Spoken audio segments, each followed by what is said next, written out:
Friends, मैं लेके आ गया हूँ एक और स्पॉइलर वीडियो। और ये स्पॉइलर मेरी सीरीज़ का ट्विस्टिंग पॉइंट है। तो बिना देरी किए इस स्पॉइलर वीडियो को शुरू करते हैं। टूर्नामेंट के ख़त्म होने के बाद तांग सन और उसके फ्रेंड्स में सोल बोन बांट दी जाती है। शावू के सोल बिस्ट की आइडेंटिटी भी लीक हो जाती है, इसलिए मार्शल सोल हॉल के कुत्ते उसे पाने के लिए तांग सन उसके फ्रेंड्स पर अटैक कर देते हैं। लेकिन पॉइजन मास्टर और स्वॉर्ड मास्टर बीच में आ जाते हैं। बीबी डोंग भी ग्रैंड मास्टर के साथ मिलकर तांग सन उसके फ्रेंड्स को प्रोटेक्ट करती है। लेकिन मार्शल सोल हॉल के पास बहुत सारे ग्रैंड सोलैंड मास्टर और ग्रेट सोलैंड मास्टर भी थे, जिस वजह से उनका प्लडर भारी था। स्वॉर्ड मास्टर घोस्ट मास्टर के साथ बैटल कर रहे थे। पॉइजन मास्टर क्रिस्टेंथम मास्टर जी हुआगन के साथ बैटल कर रहे थे। बीबी डोंग बाकी के ग्रेट सोलैंड मास्टर के साथ बैटल में फंसी हुई थी। ग्रैंड मास्टर वगैरह अपनी ट्रिपल फ्यूजन स्किल का यूज़ करके सेक्रेट ड्रैगन को समन करते हैं ताकि तांग सन को प्रोटेक्ट कर सके। लेकिन वहाँ पर दो ग्रैंड मास्टर थे, सॉरी गाइस, ग्रैंड सोलैंड मास्टर, जिस वजह से ट्रिपल फ्यूजन स्किल भी तांग सन और शाओ को प्रोटेक्ट नहीं कर पाती है। मार्शल सोल हॉल शाओ को हासिल करने के लिए डेस्परेटली एक्शंस ले रहे थे। वे लोग तांग सन पर अटैक कर देते हैं। तांग सन शाओ को बचाने के लिए आगे आ जाता है। तभी आसमान से एक हैमर गिरता है जो किसी और का नहीं, तांग हाउ का था। बाकी के फ्लेमेंस इतनी टेरिफाइंग एनर्जी को सेंस कर लेते हैं। फोर्थ फ्लेमेन जो वैली के अंदर तांग हाउ से पिटे थे, वे भी इस एनर्जी को सेंस कर लेते हैं। तांग हाउ मार्शल सोल हॉल को तांग सन से दूर रहने का चैलेंज करता है। घोस्ट मास्टर और क्रिस्टनाथम मास्टर दोनों अपनी फ्यूजन स्किल का यूज़ करने लगते हैं ताकि कोई भी यहाँ से बचकर ना भाग पाए। तांग हाउ अपने हैमर को वापस बुलाकर अपनी मार्शल सोल की ट्रू फॉर्म का यूज़ करके अटैक कर देता है। तांग हाउ को अटैक करता देख क्रिस्टेंथम मास्टर और घोस्ट मास्टर अपनी फ्यूजन स्किल का यूज़ करने के बजाय तांग हाउ के अटैक को ब्लॉक करने का सोचते हैं। बाकी के ग्रेट सोलैंड मास्टर और दो ग्रैंड सोलैंड मास्टर तांग हाउ के अटैक को ब्लॉक करने की कोशिश करते हैं, लेकिन तांग हाउ उन सभी को अपने मार्शल सोल की ट्रू फॉर्म का यूज़ करके एक ही बार में डिफीट कर देता है।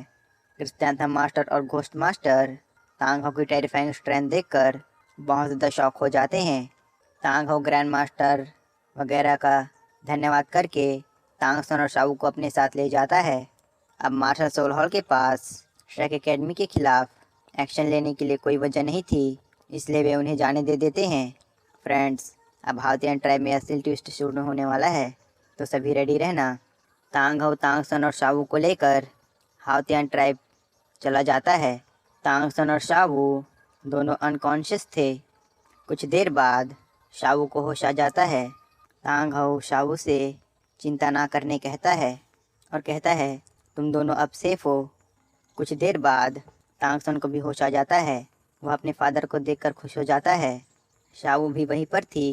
तांग सन शावू को सेफ देख उसकी जान में जान आती है। वह अपने फादर से पूछता है वे अब कहाँ जा रहे हैं। तांग हाउ कहता है तुम्हारे ग्रैंडफादर तुम्हें बहुत ज़्यादा याद कर रहे हैं। तुम्हारी ट्रेनिंग पूरी होने के बाद फादर ने मुझे तुम्हें यहाँ लाने के लिए कहा था, इसलिए हम सभी हाउतियन ट्राइब जा रहे हैं। तांग सन अपने फादर से पूछता है क्या ट्राइब वाले शावू को एक्सेप्ट करेंगे। तांग हाउ कहता है ट्राइब शावू को कभी एक्सेप्ट नहीं करेगी, पर एक दिन वे शावू को ज़रूर एक्सेप्ट कर लेंगे, लेकिन फ़िलहाल वे शावू को एक्सेप्ट नहीं कर सकते। तांग सन पूछता है तो हम हाउतियन ट्राइब क्यों जा रहे हैं। तांग हाउ कहता है तुम्हारी इमॉर्टल हब की वजह से इसके सोल बीस्ट का ऑरा कोई ग्रैंड सोलैंड मास्टर सेंस नहीं कर सकता है। हमें बस शावू के लेवल 60 में ब्रेक थ्रू करने का वेट करना होगा, जिसके बाद वह पूरी तरह से ह्यूमन बन जाएगी और वह ट्राइब में सेफली रह पाएगी। तांग सन मान जाता है।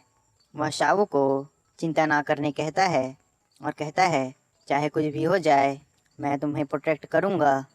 थोड़ी देर बाद वे हाउतियन ट्राइब पहुँच जाते हैं, जहाँ पर एक डिसिपल तांग हाउ को रिसीव करने आता है।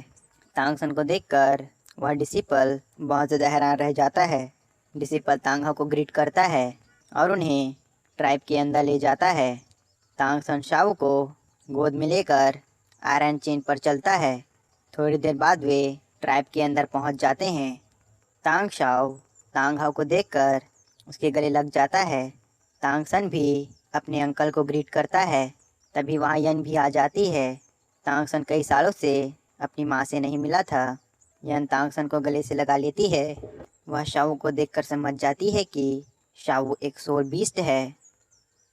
शाओ भी यन के पूरी तरह से ह्यूमन फॉर्म लेने के बाद भी उसके ब्लू सिल्वर एम्परर की आइडेंटिटी को पहचान लेती है। तभी वहाँ पर ट्राइब चीफ यानी कि तांग सन के ग्रैंडफादर आ जाते हैं। तांग सन, तांग हाओ और तांग शाओ उन्हें ग्रीट करते हैं। बाकी के एल्डर्स भी वहाँ पर आ जाते हैं। तांग सन के ग्रैंडफादर कहते हैं, तांग सन तुम्हारी सोल पावर कितनी है? तांग सन अपनी सोल पावर लेवल 43 बताता है। ट्राइब चीफ तांग सन को हाओतियन ट्राइब के एक डिसिपल के साथ बैटल करने कहते हैं। वे तांग सन की कैपेबिलिटी को चेक करना चाहते थे। तांग सन भी मान जाता है। तभी वहाँ पर सेवेंथ एल्डर का बेटा आ जाता है। वह तांग सन को देखकर बहुत ज़्यादा खुश हो जाता है और तांग सन को एक फ़ाइट के लिए चैलेंज करता है। सेवेंथ एल्डर का बेटा सिक्स्थ रैंक स्पिरिट मास्टर था। सेवेंथ एल्डर अपने बेटे से कहते हैं, क्या तुम तांग सन को बुली कर रहे हो? तुम दोनों का पावर लेवल और सोल पावर का गैप बहुत ज़्यादा है। यह बैटल फेयर नहीं है। लेकिन तांग सन इस बैटल के लिए मान जाता है और सेवेंथ एल्डर के बेटे से केयरफुल रहने कहता है। बाकी के एल्डर्स तांग सन का कॉन्फिडेंस देख बहुत ज़्यादा शॉक हो जाते हैं। तांग शाओ कहता है, यह बच्चा आज हमें बहुत ज़्यादा सरप्राइज करने वाला है। तांग हाओ तांग शाओ को अपने साथ ले जाता है और उसे शाओ और यन के बारे में सब कुछ बता देता है। तांग शाओ यन के सोल बिस्ट की आइडेंटिटी को बहुत पहले से जानता था। वह तांग हाओ से कहता है, उस बच्ची का यहाँ रहना सेफ नहीं है। अगर उसकी आइडेंटिटी लीक हो जाती है तो उसकी जान को खतरा है। अगर मार्शल सोल हॉल उसे क्लेम करने के लिए हाओतियन ट्राइब आ गई तो हम ट्राइब चीफ को क्या जवाब देंगे? यन तांग शाओ से कहती है, शाओ बहुत छोटी है। भले ही वो एक ह्यूमन फॉर्म सोल बीस्ट है, लेकिन उसके कोई गलत इरादे नहीं हैं और ना ही वो कोई ईवल सोल बीस्ट है जो दूसरे बीस्ट को हंट करते हैं। अपनी कल्टीवेशन के लिए हमें उसे किसी भी हाल में प्रोटेक्ट करना होगा। तांग हाओ और तांग शाओ भी मान जाते हैं। तांग सन सेवेंथ एल्डर के बेटे के साथ 1 वर्सेस 1 बैटल करने वाला था। यन शाओ के पास बैठ जाती है और तांग सन की सेवेंथ एल्डर के बेटे के साथ बैटल को देखने लगती है। तांग सन अपनी स्पिरिट रिंग्स को बाहर निकाल लेता है। सभी एल्डर्स तांग सन के पास एक डेकेड मिलेनियम स्पिरिट रिंग देखकर बहुत ज़्यादा शॉक हो जाते हैं। सेवेंथ एल्डर कहते हैं, ये तो नामुमकिन है। ट्राइब चीफ कहते हैं, हमने ग्रैंड मास्टर को तांग सन का टीचर चुनकर कोई भी गलती नहीं की है। उसने हाओतियन ट्राइब पर बहुत बड़ा एहसान किया है।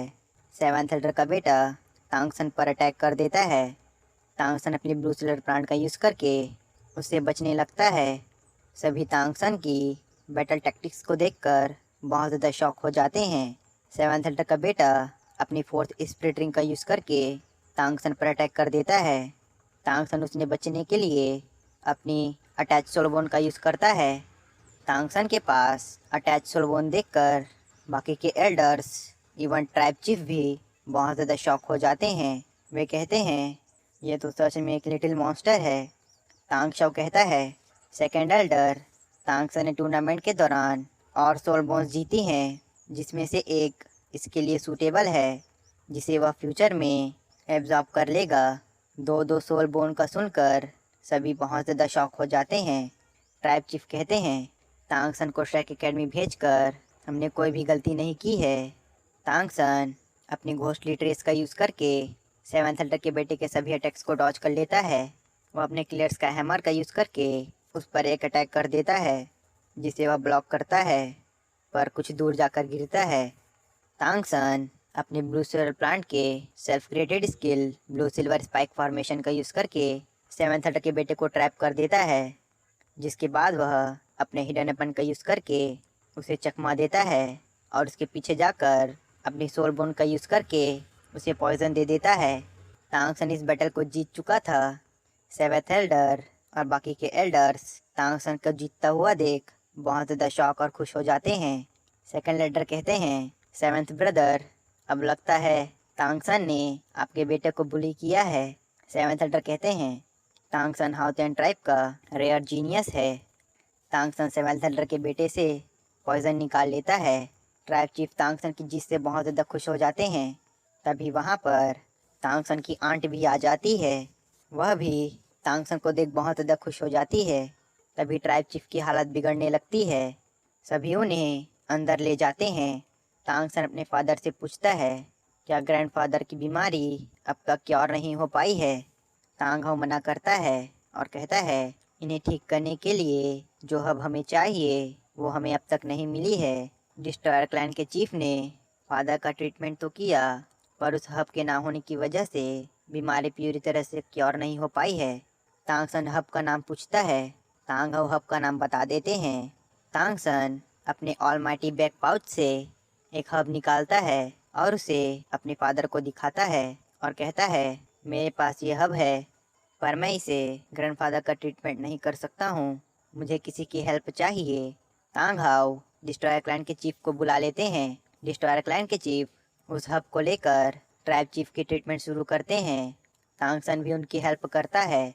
कुछ घंटों की ट्रीटमेंट के बाद डिस्ट्रॉयर क्लैन के चीफ बाहर आते हैं और कहते हैं, ट्राइब चीफ अब बिल्कुल सेफ हैं। उनकी वाइटैलिटी रिस्टोर हो चुकी है। हमने उनकी जान तो बचा ली है, पर वे आगे कल्टीवेट नहीं कर पाएंगे। सभी डिस्ट्रॉयर क्लैन के चीफ का धन्यवाद करते हैं।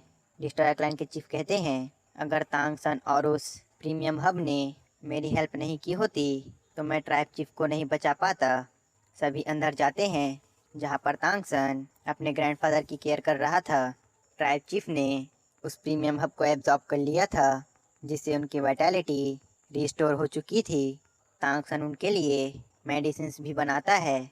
सभी ट्राइब चीफ को देखने आते हैं। तांगसन डिस्ट्रॉयर क्लैन के चीफ के पास जाता है और उन्हें फेविग्रेंट सेल्फ कोविन का देकर कहते हैं, अंकल गोट, आप कई सालों से इसी हब को खोज रहे थे ना। ओल्ड गोट फ्रेग्रेंट सिल्क वोविन को देखकर बहुत ज़्यादा खुश हो जाते हैं। वे खुशी से झूमते हुए ट्राइब चीफ के कमरे तक पहुंच जाते हैं और उन्हें इस तरह से झूमता हुआ देख तांगहाउ, तांगशाओ, बाकी के एल्डर ट्राइब चीफ को छोड़ उन्हीं को देखने लगते हैं। ओल्ड गोट फ्रेग्रेंट सिल्क वोविन के प्यार में पागल से हो गए थे। सेकेंड एल्डर ओल्ड गोट को अपने बिहेवियर को कंट्रोल करने कहते हैं। तांगसन भी अपना माथा पकड़ लेता है। ओल्ड गोट तांगसन का धन्यवाद करते हैं। सेकेंड एल्डर तांगसन से उन वेपन्स के बारे में पूछते हैं जिनका इस्तेमाल तांगसन ने सेवेंथ एल्डर के बेटे के अगेंस्ट किया था। तांगसन उन्हें ग्रैंडफादर के होश में आने के बाद सब कुछ बताने का कहता है, जिस पर सभी मान जाते हैं। अगला स्पॉइलर मैं आप सभी को बहुत जल्द दे दूंगा। गाइस, आप सभी को मेरी फैंसी डिश कैसी लगी ज़रूर से कमेंट कर देना।